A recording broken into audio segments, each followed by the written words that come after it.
bonjour à tous. Merci d'être présents. Donc, je suis Willy Robert, je suis le responsable commercial de la division cybersécurité pour le groupe Exodata, OpenSphere étant la marque cybersécurité du groupe Exodata.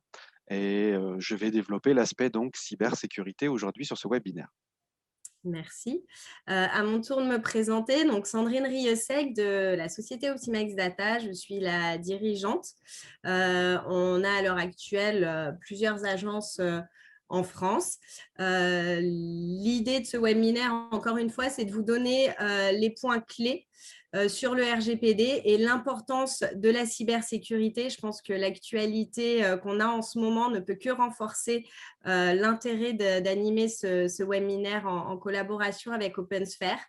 Alors, pour les informations un peu plus techniques de ce webinaire, un lien pour voir le replay vous sera envoyé à la fin du webinaire. Et pour toutes les questions que vous pouvez avoir, il y a en bas de l'écran deux petites bulles, questions-réponses. Je vous invite à les poser et on y répondra avec Willy à la fin du webinaire. Je vous propose du coup de commencer directement le webinaire. Je vais le partager. Donc, au niveau de l'agenda, donc un petit rappel du contexte du RGPD, les points clés, donc date par date, ce qu'il faut retenir sur ce qui nous attend sur cette année. Et ensuite, je passerai la parole à Willy sur la sensibilisation aux outils de cybersécurité. Et ensuite, comme je vous l'ai dit, on répondra à vos questions-réponses. Donc, rappel du RGPD. Le RGPD est en application depuis le 25 mai 2018. Donc, ça fait un petit moment maintenant. Il est applicable au niveau de tous les pays de l'Union européenne. Et nous, en France, on a la loi informatique et liberté qui vient renforcer ce texte et qui vient donner des précisions vraiment spécifiques à nous, notre réglementation qu'on peut avoir en France et que d'autres pays de l'Union européenne n'ont pas. Par exemple, le numéro de sécurité sociale, on est les seuls à utiliser cette donnée-là. Donc, la loi informatique et liberté vient apporter certaines précisions. Donc, les points clés du RGPD. Qu'est-ce qu'il faut retenir sur cette année et quels sont les points de vigilance à avoir en tant que structure ? La première date qui arrive et qui se rapproche de plus en plus, c'est le 31 mars 2021. À cette date-là, tous les sites Internet devront être conformes aux exigences du RGPD. Donc, pour cela, la CNIL a donné ses recommandations et ses actions vraiment précises à mettre en place. Effectivement, à compter du 31 mars 2021, les sites Internet auront l'obligation de demander le consentement pour utiliser des cookies. Donc, je pense que vous le voyez de plus en plus, ces gros bandeaux qui font des fois la moitié de la page du site Internet et qui vont vous demander si oui ou non vous acceptez les cookies ou si vous les refusez.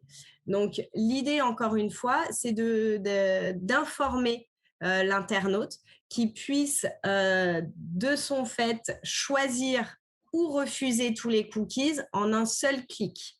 D'accord? Donc, il n'y a pas le j'accepte ou en savoir plus. À partir de fin mars, ce ne sera plus autorisé. Et ce qu'il faudra, c'est vraiment dissocier toutes les finalités. Est-ce que j'accepte des cookies qui sont en lien avec les réseaux sociaux, qui sont en lien avec de la démarche commerciale, donc publicitaire? Donc, pour ça, il y a pas mal de gestionnaires de cookies qui existent, que vous pouvez installer, donc vous rapprocher de votre webmaster ou de votre équipe marketing pour mettre ces bandeaux cookies en place. Un point que je souhaite souligner également, c'est la durée de conservation. Il est important de définir une durée de conservation pour les cookies. La CNIL recommande 13 mois maximum. Donc, bien faire attention dans les paramétrages de vos cookies, de ne pas les conserver au-delà des 13 mois. Donc, ça encore, c'est des paramétrages techniques. On vous a mis une visualisation de type de bandeau ou d'informations qu'on peut retrouver sur les sites Internet. Je sais que la CNIL a mis en place Tarte au citron, qui est un des gestionnaires de cookies. Il y a également Cookiebot, Acceptio, il y en a plusieurs. Donc, je vous invite à regarder ce qui existe pour vous mettre en conformité d'ici là. L'autre point, l'autre date à retenir, c'est le 25 mai 2021. Le 25 mai, ça fait écho avec l'application du RGPD 2018. Il faut savoir qu'en 2018, il y avait une tolérance. La CNIL n'exigeait pas forcément de réaliser des analyses d'impact pour les traitements qui étaient jugés à risque. Donc, on avait vraiment ce délai de 3 ans à compter du 25 mai 2018 pour réaliser une analyse d'impact. Donc, pour tous les traitements qui engendraient des risques potentiels pour la vie privée, on pouvait attendre si une formalité avait déjà été effectuée au niveau de la CNIL, si on avait déjà réalisé cette analyse d'impact en amont, donc on n'avait pas à la refaire, et si c'était inscrit au registre des CIL, c'est les anciens DPO, délégués à la protection des données, c'était les correspondants informatique et liberté. Donc, si ce traitement-là était déjà inscrit au registre, il n'y avait pas de nécessité de refaire une analyse d'impact. Ce qu'il faut savoir, c'est que maintenant qu'on a ce délai des 3 ans qui est écoulé, on aura en tant qu'organisme l'obligation de réaliser à nouveau une analyse d'impact. Pour être un peu plus clair sur les traitements concernés, parce que ça reste quand même très technique, juridique, les traitements concernés touchent principalement les données sensibles. Donc, tout le secteur médical peut être concerné à ce niveau-là quand on fait de la recherche clinique, quand on a des traitements qui nécessitent l'utilisation, la manipulation de données de santé. On a tout ce qui a trait à la géolocalisation pour le transport, pour les véhicules commerciaux. On a également tout ce qui est accès aux bâtiments, s'il y en a qui utilisent des empreintes digitales. Tous ces traitements-là sont concernés par la réalisation d'analyses d'impact. Il y en a plein d'autres. La CNIL a fait une liste. Je vous invite à aller sur leur site internet pour regarder si vous êtes ou pas concerné par la réalisation de cette analyse d'impact. Il faut savoir qu'en dehors de ce délai de 3 ans, pour tous les autres traitements, on a quand même cette obligation de réaliser une analyse d'impact. Encore une fois, c'est une analyse qui est assez fastidieuse à faire, mais c'est pour garantir la protection des données personnelles, en fait. Donc, c'est vraiment un gage de sécurité pour vos clients, pour vos utilisateurs, pour les patients d'une clinique ou d'un laboratoire. C'est vraiment un plus pour se poser vraiment les bonnes questions. Est-ce que mon traitement est suffisamment sécurisé? Et on touche également à tout ce qui va être sécurité informatique. Donc, Willy va vous parler juste après. Donc, ça, c'est la deuxième date à retenir. On va passer à la troisième date. Le 1er juillet 2021, ça va être une date importante sur tous les transferts de données en dehors de l'Union européenne. Je pense que vous avez tous suivi le Brexit. Donc, avec le Brexit, à partir du 1er juillet, toutes les données qui seront transférées, transmises à un prestataire qui se trouve au Royaume-Uni, on ne pourra plus considérer qu'on est au sein de l'Union européenne. Donc, il faudra à ce titre prévoir des mécanismes qui vont nous permettre d'avoir une relation avec cet établissement. Donc, on parle de relations contractuelles, donc mettre à jour les contrats, mais on attend beaucoup avant cette date butoir du 1er juillet, savoir si le Royaume-Uni sera considéré comme pays adéquat.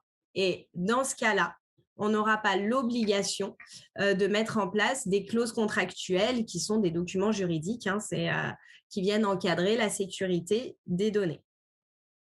L'autre événement qui a eu lieu en juillet 2020, c'est l'invalidation du Privacy Shield. Toutes les entreprises américaines, donc principalement les gros éditeurs de logiciels, toutes les solutions, les applications qu'on peut utiliser qui sont américaines, jusqu'en juillet 2020, ils adhéraient au Privacy Shield. C'était un mécanisme qui leur permettait de dire bah, nous, on respecte les exigences du RGPD, de la protection des données, on est sur les mêmes référentiels que vous. Il se trouve que la Commission européenne a invalidé ce Privacy Shield, donc cet accord, et donc tous les transferts qui à ce jour sont faits vers les États-Unis posent question. Donc, il n'y a pas de solution idéale à ce jour. C'est un peu un vide juridique. On est un peu dans l'attente parce qu'a priori, les clauses contractuelles type ne seraient pas suffisantes. Mais dans ce cas, qu'est-ce qu'on fait quand on utilise un CRM qui est hébergé aux États-Unis? Qu'est-ce qu'on fait quand on utilise notre logiciel métier qui fait des sauvegardes et de la redondance aux États-Unis? Jusqu'en juillet 2020, ils étaient protégés par ce Privacy Shield et ils ne le sont plus à l'heure actuelle. Donc, c'est un vrai sujet, c'est un vrai débat. La Commission européenne travaille beaucoup dessus, en partenariat bien évidemment avec la CNIL et les équivalents des CNIL européennes. Donc voilà, on attend avec impatience là, une décision de leur niveau, que ce soit pour le transfert vers les États-Unis ou le transfert au niveau de l'Angleterre, Royaume-Uni. Donc, c'était les 3 dates principales à retenir. On voulait également partager avec vous les objectifs de la CNIL. Sur 2021, il y a 3 grandes lignes, 3 grands axes majeurs, je dirais. Bien évidemment, c'est en lien avec les dates clés qu'on a vues. Le premier axe, ça va être de contrôler les sites Internet. Donc, à compter de début avril, les agents de la CNIL iront potentiellement sur les sites Internet et regarder s'ils sont en conformité avec ce fameux bandeau cookies et cette gestion des cookies. Ensuite, l'autre axe, ce sera d'encadrer les transferts vers des pays tiers, vers des pays qui ne sont pas considérés comme adéquats au sens du RGPD. Donc, regardez notamment par rapport au Brexit et par rapport au Privacy Shield. Donc là, ils sont en train de travailler sur le sujet. Et le troisième axe, qui est en plein cœur de l'actualité avec toutes les failles de sécurité ou toutes les attaques qui ont eu lieu, ça va être la sensibilisation des acteurs au sens large sur la cybersécurité. Quels outils on peut mettre en place pour davantage sécuriser le traitement des données. C'est vraiment dans sa globalité. C'est-à-dire, il y a le côté juridique, il y a le côté organisationnel, mais il y a aussi le côté sécurité informatique et physique. C'est un tout, en fait, le RGPD. Et ça a tout son sens là en 2021 et on voit les enjeux de pouvoir travailler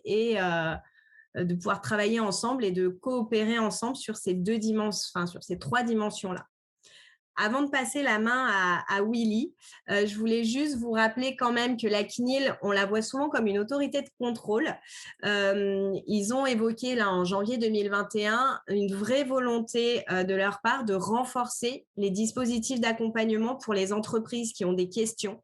Donc, ils vont nous proposer, alors je ne suis pas dans les petits souliers de la CNIL, donc je ne pourrais pas vous dire exactement en quoi ça va consister, mais ils ont vraiment conscience qu'il y a besoin d'un accompagnement pour les entreprises et ils vont essayer d'y remédier.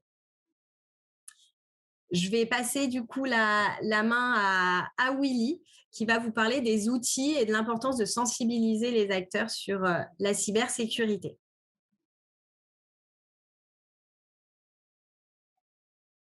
Hop. Je reprends la main. Est-ce que tout le monde voit bien ma présentation? A priori, oui. Hop, hop, voilà. Alors, non, pourquoi elle fait ça? Bon, d'accord, oui. On va revenir à la base. Voilà, ça y est, c'est fait. Je sais pourquoi c'était ça. Donc, bienvenue. Alors, je suis très bavard. On m'a imposé 15 minutes. Alors, je vais faire le maximum possible en 15 minutes. Je rejoins donc tout à fait Sandrine sur le fait que la conformité au RGPD est vraiment une histoire de complémentarité entre l'aspect juridique, organisationnel et l'aspect technique. Et aujourd'hui, donc, je vais vous présenter les outils qui permettent d'atteindre et maintenir la conformité RGPD au-delà de l'aspect organisationnel et juridique, donc sur la partie purement technique, et comment on peut associer et travailler sur les standards ISO 27001 ou tout simplement sur les guides d'hygiène de l'ANSSI. Avant ça, donc, je rejoins ce que disait Sandrine encore à l'instant, et je me répète, mais la conformité RGPD n'est pas un état. Voilà, c'est une résultante de la mise en œuvre d'un ensemble de processus complémentaires, et tout ça couvre plusieurs domaines. Et cette complémentarité, elle se trouve au travers de nos cabinets, et donc elle est absolument primordiale. Donc, pourquoi l'ISO 27001 en soi est une aide à la conformité? Tout simplement parce que l'ISO 27001 est ce qu'on appelle un schéma de management de la sécurité de l'information, et c'est bien l'information qu'on cherche à protéger autour du RGPD, bien que ce soit essentiellement les données à caractère personnel. Pourquoi c'est encore un outil nécessaire? C'est tout simplement parce que c'est un outil qui permet d'organiser sa démarche par les processus et qui fonctionne suivant le process de l'amélioration continue, Plan, Do, Check, Act, le fameux PDCA pour ceux qui sont habitués aux standards ISO. Et il faut savoir que à l'intérieur des recommandations de l'ISO 27001, on va retrouver plusieurs annexes, et parmi ces annexes, en soi, le RGPD est complètement traité, puisque vous les avez sous les yeux, les annexes que j'ai listées concernant le contrôle d'accès aux données, le chiffrement ou la cryptographie, la sécurité des communications au travers des échanges, la relation avec les fournisseurs, puisque les fournisseurs sont aussi et font partie de la chaîne de sécurité, le traitement des incidents de sécurité, qui reste un vrai souci quand on a affaire à un incident de sécurité, la conformité des obligations légales, c'est-à-dire en soi le RGPD, ou entre autres d'autres domaines tels que PCI DSS quand on utilise les systèmes de carte bleue, ou le règlement général de sécurité quand on est une collectivité. Alors, au sein du RGPD, on a l'article 32 du RGPD. C'est d'ailleurs le seul article qui traite de la sécurité de l'information au travers cette énorme Bible qui est presque imbuvable, j'allais dire. Et on a des points qui sont assez importants que je vais venir vous décrire. Ces 4 points sont la pseudonymisation, les moyens de garantir ce qu'on appelle, nous, le DICP, c'est-à-dire la disponibilité, l'intégrité et la confidentialité, les moyens pour établir la disponibilité en cas d'incident, et puis toutes les procédures qui visent à superviser, analyser régulièrement l'efficacité des mesures techniques. Je vais vite, d'accord, mais c'est vraiment parce qu'on m'a donné que 15 minutes. Donc, je vous encourage à poser des questions dans le chat, j'y répondrai plus tard. Concernant donc, le premier point, c'est-à-dire la pseudonymisation et le chiffrement des données à caractère personnel, il existe plusieurs moyens aujourd'hui de méthodes d'anonymisation. Je vous ai listé, je ne vais pas les décrire en détail là, mais il en existe plusieurs qui vont vous permettre de pouvoir anonymiser les données à caractère personnel que vous possédez, entre autres la suppression de colonnes, voilà, le hachage, la mise à blanc des champs, le masquage, la substitution, la renumérotation, pardon, ou la permutation.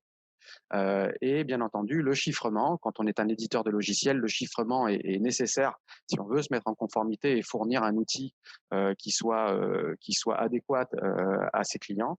Et puis, bien entendu, la sauvegarde de ces données, il faut les chiffrer aussi, ces sauvegardes, parce que si jamais vous les faites voler, au moins elles sont inutilisables.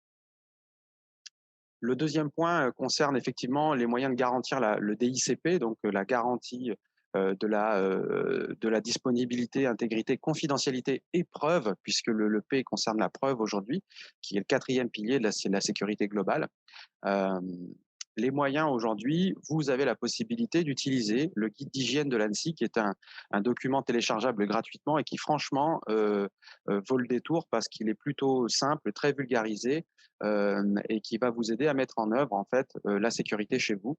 Et elle répond encore une fois au RGPD, puisqu'elle va vous permettre dans les grandes lignes de savoir qu'il faut sensibiliser vos collaborateurs au RGPD et aussi à la cybersécurité, c'est-à-dire aux bonnes pratiques, réaliser et connaître la cartographie de son système d'information afin de connaître où se trouvent vos actifs critiques, ceux qui hébergent les données de santé, enfin les données à caractère personnel. Assurer la gouvernance du système d'information et sa sécurité, c'est très très important de savoir qui est en charge des décisions sur le système d'information. Euh, Créer les documents cadres, parce que ces documents cadres, ils encadrent effectivement l'utilisation et la sécurité du système d'information, donc à savoir les chartes utilisateurs, administrateurs, mais aussi les chartes en ce qui concerne les dirigeants, la politique de sécurité du système d'information et ses directives, et puis tous les processus qui encadrent cette sécurité. L'analyse de risque, bien entendu, est aussi recommandée parce que savoir où se trouve et comment protéger nos actifs critiques, c'est très important. Vous avez une méthode franco-française, EBIOS, qui fonctionne très très bien là-dessus. Nommer un RSSI, alors qu'il soit dédié, mutualisé entre les structures, quand on est à multistructure, ou qu'il soit externalisé, ce RSSI est très important parce que c'est lui qui va piloter la sécurité au sein de l'entreprise et il va aider la direction générale et la direction informatique à piloter cette sécurité et la mettre en œuvre.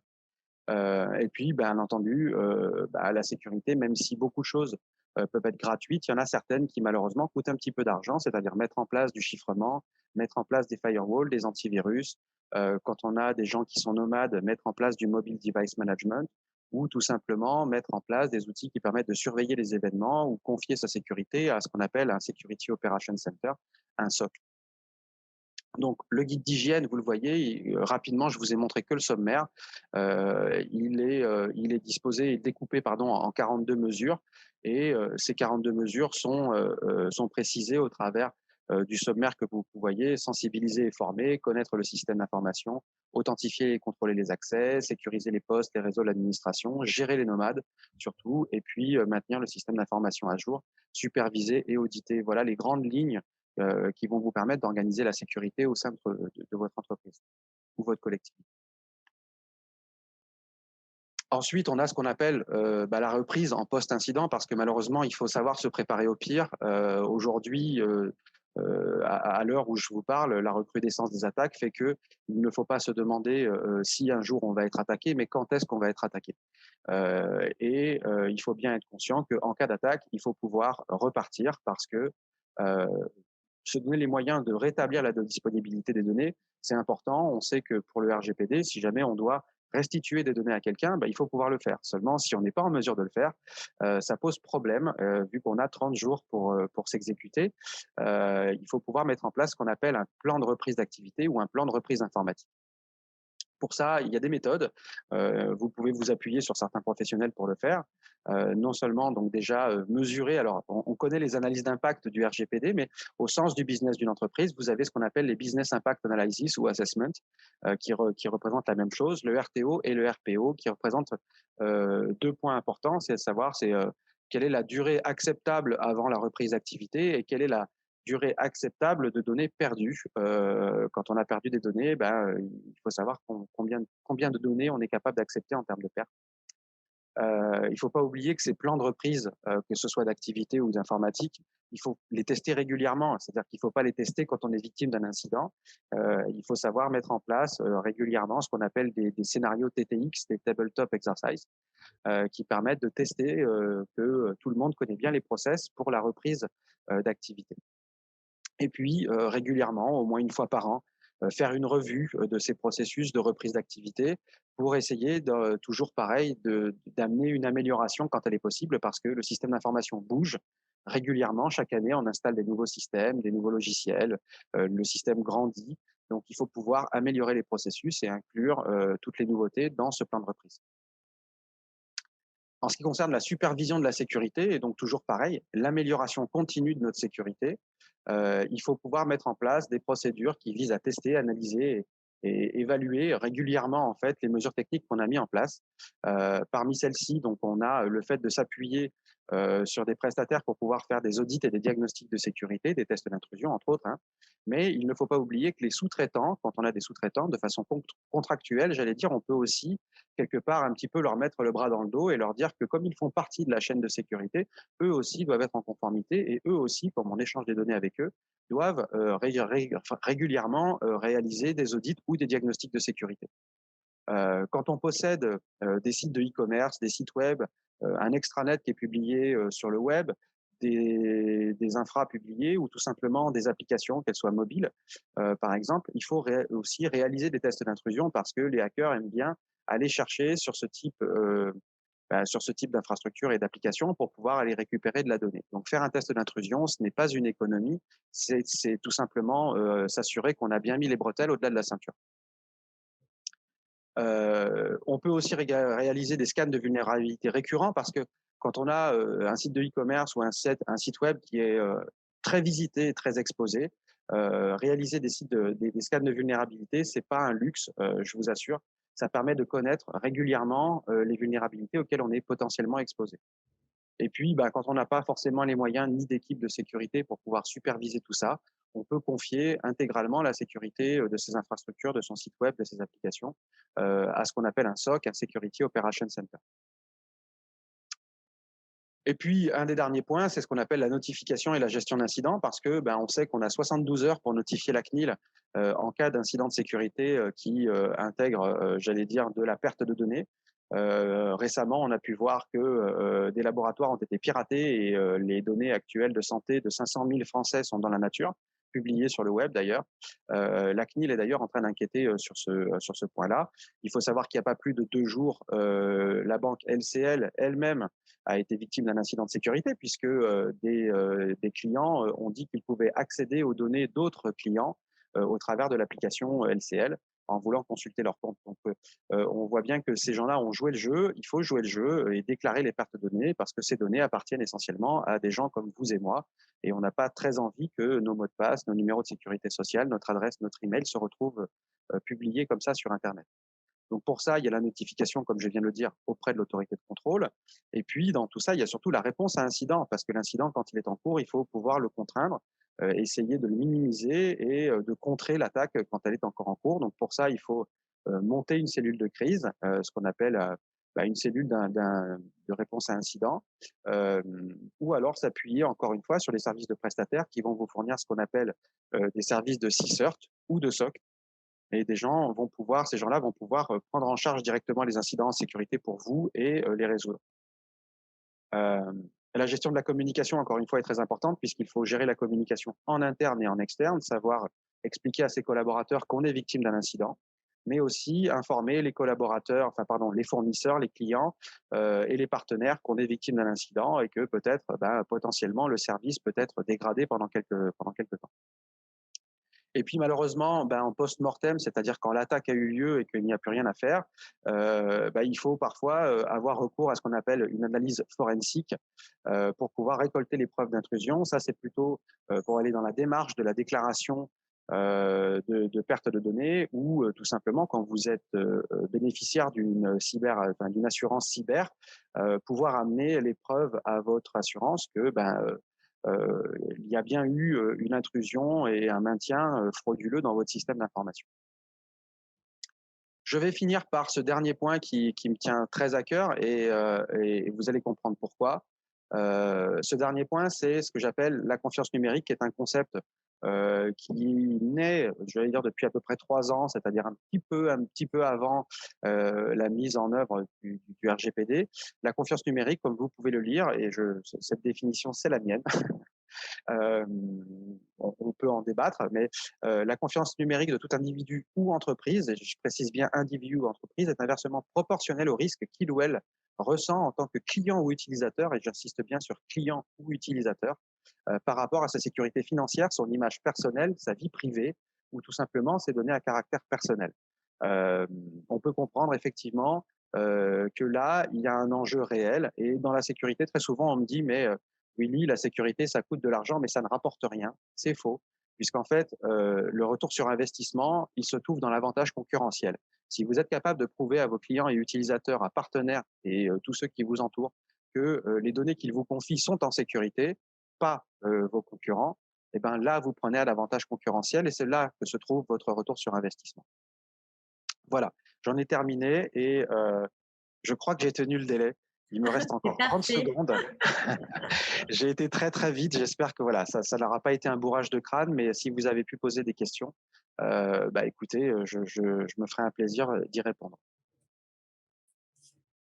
Eh ben merci beaucoup Willy. Je vais laisser aussi tout le monde poser les questions là sur le petit question-réponse avec les 2 bulles au niveau des personnes qui sont présentes. Je vais peut-être partager également les coordonnées si jamais certains d'entre vous souhaitent aller un peu plus loin dans le détail, alors que ce soit sur la partie cybersécurité avec Willy ou à notre niveau Optimex Data sur la protection des données, côté juridique, organisationnel. Le temps que Willy prenne connaissance des questions, je vais peut-être répondre à quelques questions qui ont été abordées. En ce qui concerne le Privacy Shield, qu'en est-il de Microsoft et aussi l'hébergement de données médicales par le Health Data Hub? Effectivement, Microsoft, c'est l'une des grosses questions sur les transferts de données vers les États-Unis.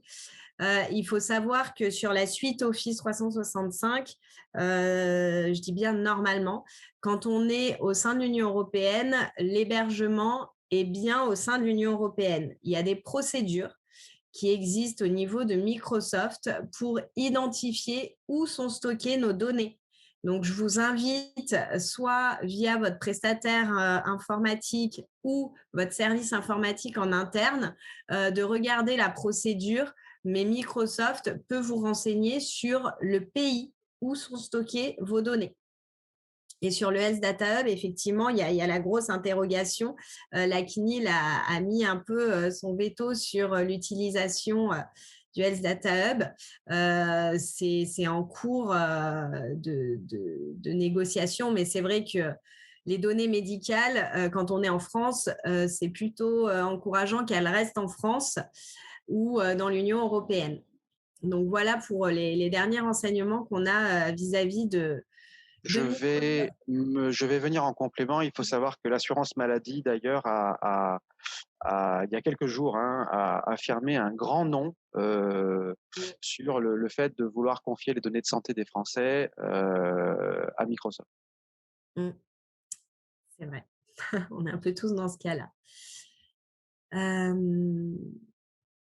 Alors, qu'est-ce qu'il y a d'autre? D'autant que, je vais aller juste un petit peu plus loin, on a des prestataires en France qui maintenant sont certifiés HDS, donc hébergement de données de santé. On en retrouve beaucoup je trouve qu'il serait tout à fait normal de se tourner vers des acteurs franco-français plutôt que d'aller vers les GAFA. Ce serait tout à fait logique. Ils sont très friands de nos données d'ailleurs. C'est ça. Après, autre question. Alors là, c'est sur les données sensibles et l'analyse d'impact. Par quoi commencer si on n'a pas encore entamé de démarche RGPD quand on est un établissement médico-social? Alors, effectivement, commencer par la conduite d'une analyse d'impact si on n'a pas avancé sur le projet de mise en conformité au RGPD, ça va être un peu compliqué. En général, l'analyse d'impact, ça va nous permettre de mettre en avant et de valoriser toutes les mesures qu'on a mises en place pour garantir la protection et la sécurité des données. Donc, si rien n'a été fait, vous pouvez très bien conduire cette analyse d'impact. C'est juste que la conclusion sera qu'on ne peut pas mettre en place le traitement concerné. Donc, je vous conseille vivement en tant qu'établissement médico-social, déjà de faire les étapes nécessaires pour vous mettre en conformité, donc sur le côté juridique, sur le côté organisationnel de vos process métiers et sur l'aspect sécurité informatique. Et une fois que vous avez avancé là-dessus, vous pourrez réaliser l'analyse d'impact. Parce que sinon, la conclusion serait de dire, on arrête ce traitement. Et en général, le traitement, c'est l'activité principale de l'établissement, donc c'est un peu compliqué. Je ne sais pas, Willy, s'il y a des questions aussi. Oui, alors j'ai des questions, effectivement. Alors, j'ai répondu de façon privée à ces questions. J'ai été corrigé et je remercie d'ailleurs la personne qui m'a corrigé. Je pense que j'ai écrit un petit peu à la hâte. SMSI, c'est système, ce n'est pas un système c'est un système de management de la sécurité et non pas un schéma de management de la sécurité. Donc, petite correction, j'allais dire, purement lexicale. Je remercie la personne qui m'a corrigé. De la même façon que tout à l'heure, j'ai amené une légère comparaison entre BIA et PIA. On voit bien que les lettres ne sont pas les mêmes. Je n'ai pas dit que c'était les mêmes choses, puisque de l'un côté, on a Privacy Impact Assessment et de l'autre côté, on a un Business Impact Analysis. Mais ce que je veux dire, c'est que ça reste une analyse d'impact sur le système en cas d'incident de sécurité. Donc, en cas d'incident de sécurité, d'un côté, c'est qu'est-ce qu'on perd sur le côté confidentialité, mais de l'autre côté, c'est qu'est-ce qu'on perd sur le côté business. Donc, je remercie aussi le spectateur anonyme parce que j'ai pas le nom de la personne qui m'a corrigé. Ensuite, j'ai eu une autre question. Alors, il y a deux questions. La première, c'est: nous sommes une petite PME, comment connaître l'exposition au cyber-risque de son système d'information et combien ça coûte? Comment connaître l'exposition? Il y a pas beaucoup de façons de mesurer son exposition à part réaliser un test d'intrusion ou un diagnostic de cybersécurité. Et pour ça, on peut s'appuyer soit sur ses équipes internes, si on a des équipes internes qui sont en compétence pour pouvoir le faire. Sinon, il faut pouvoir s'adresser à des cabinets comme le nôtre. Combien ça coûte? C'est absolument variable. Malheureusement, il y a pas vraiment de prix au forfait, hein, si vous voulez. Je vais être clair avec ça, puisque on comprend bien que mener une analyse, un test d'intrusion sur un petit système d'information, même une PME, allez, je vais vous donner une fourchette. On peut dire que ça coûte entre peut-être 3 000 et 8 000 euros. Ça va dépendre si vous avez un site de e-commerce ou pas.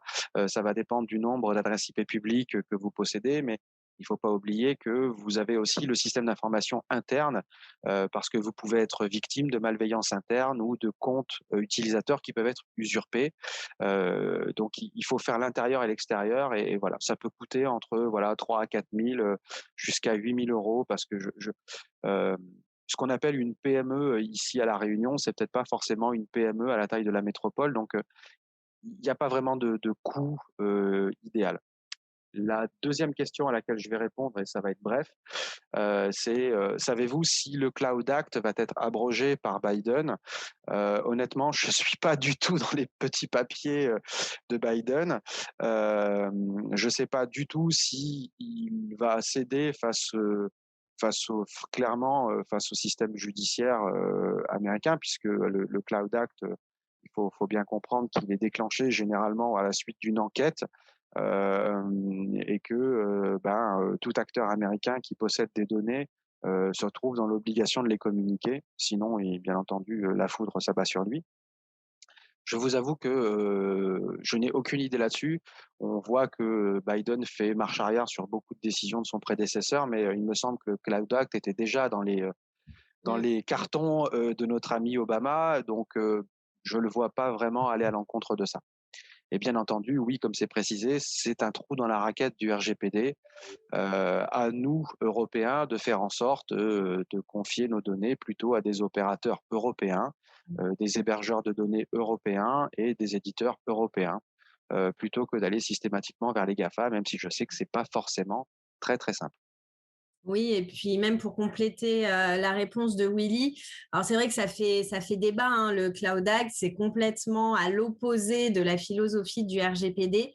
Donc le trou dans la raquette, il y est, hein, c'est ce que je disais, il y a un vide juridique actuellement parce qu'on n'a pas de recommandation, que ce soit de la Commission européenne ou des CNIL des différents pays européens. C'est un gros sujet. Nous, on a tendance, quand on accompagne nos clients, à regarder s'il y a une alternative qui existe et qui soit européenne. Alors, comme disait Willy, se battre contre les GAFAM, c'est compliqué, mais il y a quand même des solutions qui existent, françaises ou même pas françaises, mais qui restent dans l'Union européenne et qui permettent quand même de contrebalancer l'utilisation de logiciels, d'éditeurs ou d'acteurs américains.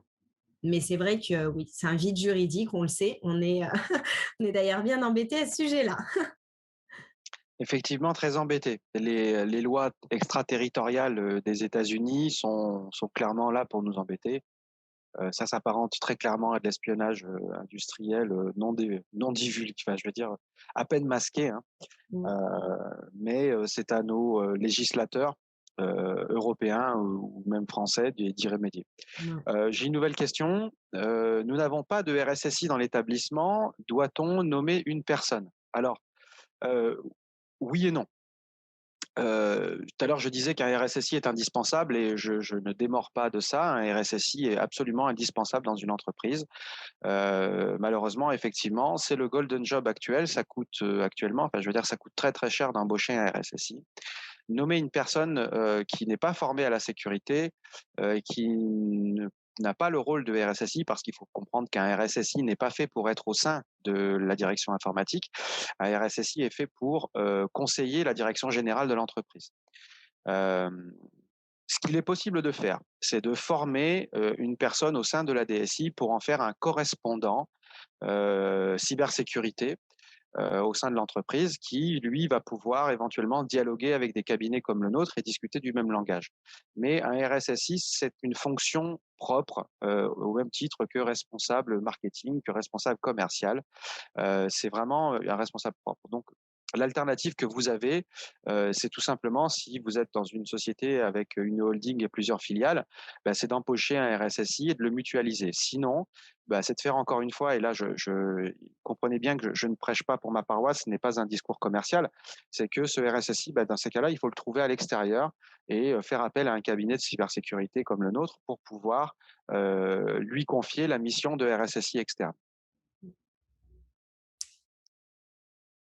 Je regarde s'il y a d'autres. Il y en a une autre. Mon fournisseur de logiciels de gestion m'oblige à changer de version sous prétexte que ma version n'est pas conforme au RGPD. Comment vérifier ces dires? Il s'agit d'un logiciel de facturation. Ben, là, clairement, un éditeur de logiciel qui a fait l'effort de mettre à jour ses fonctionnalités pour qu'elles soient conformes au RGPD, normalement, il aura mis à jour déjà son contrat que vous avez avec lui, donc les relations contractuelles où il va préciser en détail ce qu'il a mis à jour. Et en général, pour travailler avec certains éditeurs de logiciels, il y a un petit laïus RGPD, fonctionnalité RGPD, qui vient expliquer et des fois même recommander l'utilisation du logiciel avec tel et tel paramétrage pour vous permettre d'être conforme RGPD. Donc, un fournisseur de logiciels de gestion qui vous met en avant avoir fait le nécessaire des fonctionnalités, je pense que c'est assez facilement vérifiable parce que quand il l'a fait, ça lui a demandé du travail, de l'investissement et donc, il aura mis en place une documentation qui va vous expliquer toutes les mesures nécessaires, tous les paramétrages nécessaires. Donc après, c'est sûr, c'est de la négociation parce que quand c'est une nouvelle version, en général, il y a un surcoût pour upgrader la version. Mais voilà, c'est assez facilement vérifiable. Et s'il ne peut pas vous fournir ces informations-là, là, vous pouvez vous poser des questions. Je rajouterais en complément, Sandrine, que les nouvelles fonctionnalités, la plupart du temps, ce sont les fonctionnalités d'anonymisation ou de chiffrement des bases de données qui sont utilisées par le logiciel. Donc, c'est plutôt une bonne chose. Comment vérifier ces dires? Tout simplement en demandant à l'éditeur du logiciel de lister, et généralement, contractuellement, c'est listé, quelles sont les nouvelles fonctionnalités qui ont été mises en place. Maintenant, qui vous oblige à le faire, c'est le côté obligation qui m'embête un peu, puisqu'en fait, chacun doit prendre ses responsabilités. C'est-à-dire que si vous ne voulez pas passer à la version supérieure, ne le faites pas. Mais ça veut dire qu'en cas de défaut et d'incident de sécurité, vous devrez assumer et vous ne pourrez pas vous retourner contre l'éditeur du logiciel. C'est vrai. Après, il y en a d'autres. Alors, il faut prendre le temps de les lire parce qu'elles sont un peu longues.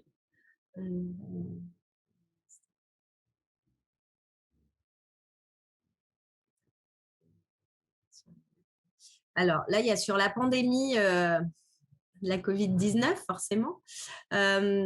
Donc, la pandémie a entraîné la mise en place de nombreuses bases de données listant la santé de la population française dans les entreprises, les associations et bien sûr au niveau de l'État. Pouvez-vous fournir des recommandations pour garantir la sécurité de ces données sensibles?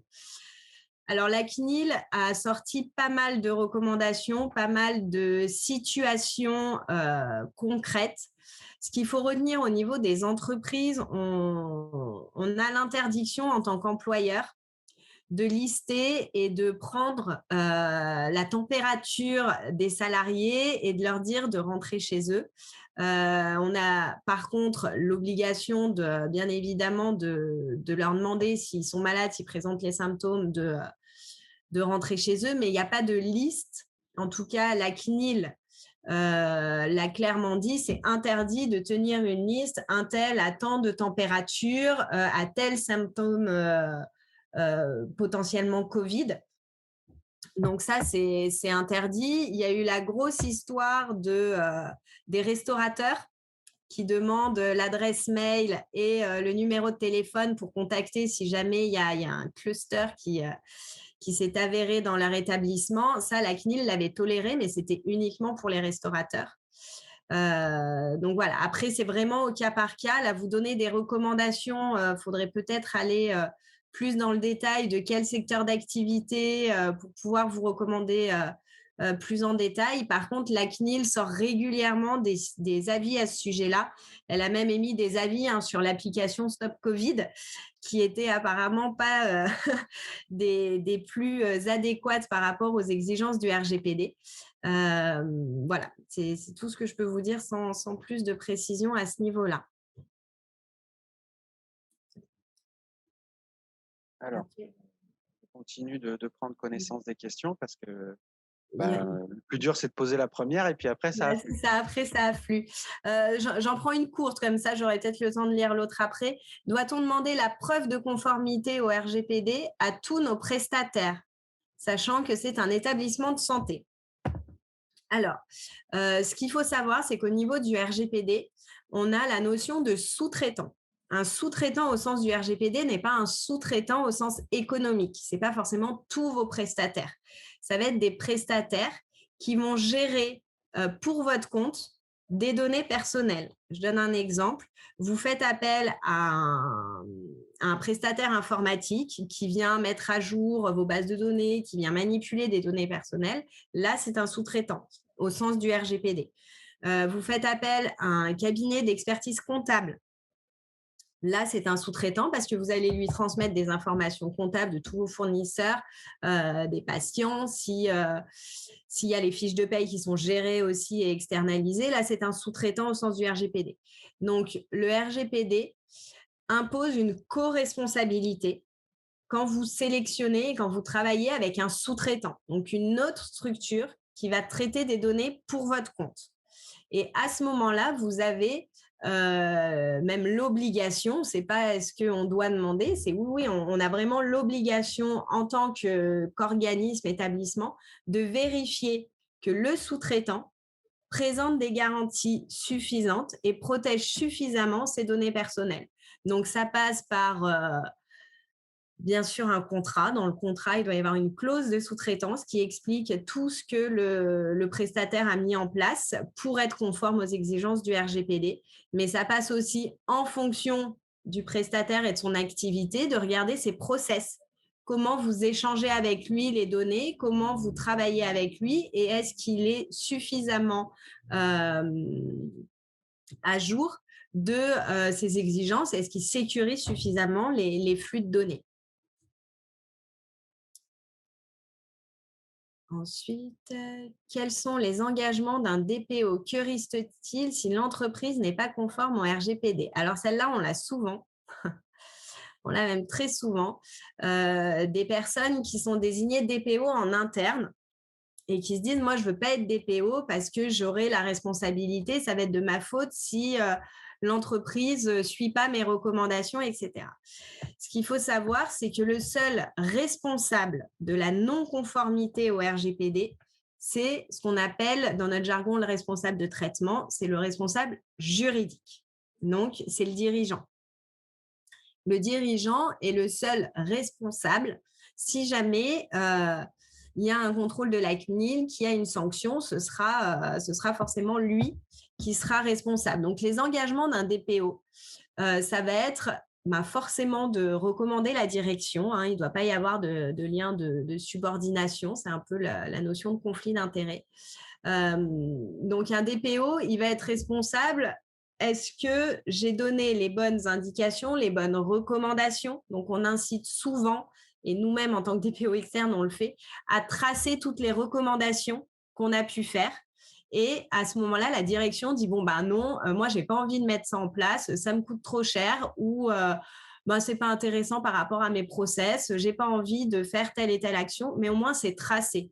Donc, je dirais, les engagements d'un DPO, c'est d'avoir le courage, parce que des fois, c'est ça, c'est d'avoir le courage de dire, là, attention, il y a vraiment une faille. dans vos process, dans la sécurité des systèmes d'information, sur le plan juridique, il y a une faille, il faut la corriger. Voilà, moi, ce que je vous recommande. Éventuellement, telle et telle alternative. C'est les seuls engagements d'un DPO, je dirais. Donc, il n'y a pas de risque juridique, de sanction de la CNIL ou autre. Je vais venir en réponse à quelqu'un qui me disait que visiblement la CNIL n'avait pas été informée de la fuite des données de santé. En fait, les laboratoires avaient affirmé qu'ils avaient prévenu la CNIL. Alors peut-être qu'ils les ont pas prévenus en temps et en heure ou qu'ils les ont prévenus a posteriori, mais en tout cas, ils ont fait la démarche. Ouais. Il y avait l'ANSSI qui était au courant. Oui, enfin, voilà. En fait, je pense qu'ils ont d'abord pensé à l'ANSSI avant la CNIL, c'est-à-dire on va chercher plutôt le garde du corps avant d'aller chercher le bâton. Donc du coup, effectivement, il faut savoir, je confirme que la CNIL enquête bien actuellement sur cette fuite de données et bon, les laboratoires après ont peut-être voulu se couvrir en disant qu'ils avaient prévenu la CNIL. Maintenant, ça reste peut-être une posture médiatique. Mmh. Quoi qu'il en soit, aujourd'hui, la CNIL est en train d'enquêter et je pense que ça va pas leur plaire beaucoup. OK. Donc du coup, ça m'a permis de lire la longue question, mais j'ai l'impression que c'est plus une information. C'est: je travaille dans un établissement de santé. Nous avons seulement réalisé un registre des activités de traitement sur la RH, la paye, les badges, la vidéosurveillance, les fournisseurs, la facturation, gestion des patients et résidents avec les mesures de sécurité en place. Donc, il n'y a pas de question. J'imagine, est-ce que c'est suffisant? Donc, je vais essayer de répondre à ça. C'est une bonne chose d'avoir réalisé ce registre des activités de traitement. S'il est réalisé en entier, normalement, il doit être très complet et donc bien lister les mesures de sécurité. Donc, c'est une très bonne chose de l'avoir fait. Après, il y a d'autres éléments qui sont bien évidemment à mettre en place. Donc là, ce sera peut-être long de le dire, surtout vu l'heure. Là, c'est bientôt midi. Ça va être long de tout lister ce qu'il faudrait faire en plus. Je pense que ce qui est important, c'est la mise à jour des contrats, donc avec les sous-traitants, l'information des salariés, parce qu'il y a aussi une obligation vis-à-vis des salariés. C'est s'assurer sur toute la gestion des patients. Je pense que ça peut être intéressant aussi de faire des tests d'intrusion, des scans de vulnérabilité sur tous les accès de résultats en ligne pour consulter les résultats en ligne. Enfin voilà, il y a plein d'actions à mettre en place en plus du registre des traitements. Le registre des traitements, c'est très lourd à mettre en place. Les gens sont contents quand ils l'ont fait, mais je dirais c'est que le début sur plein d'autres choses, quoi.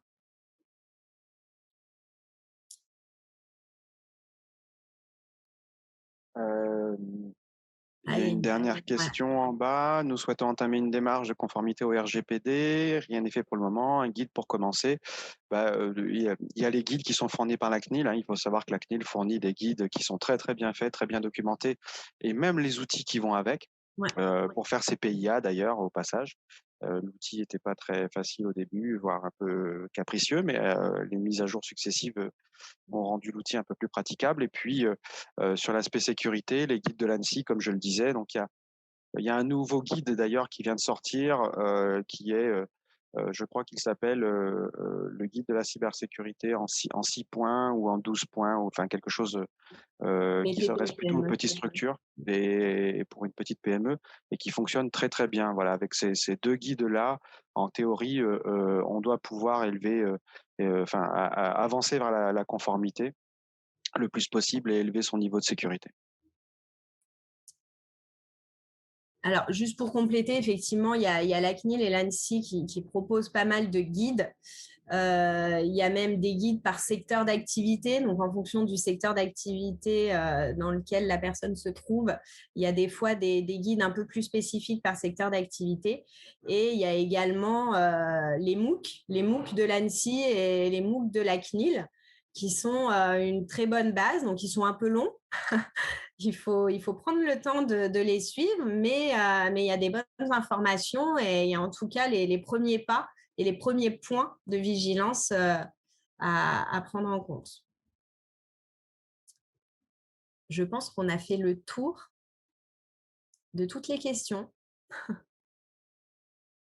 Je crois qu'on a un petit peu fait le tour de toutes les questions. Enfin, de toute façon, s'il reste, ou il subsiste encore des zones d'ombre, je vous encourage à nous contacter puisque vous avez nos coordonnées qui s'affichent actuellement.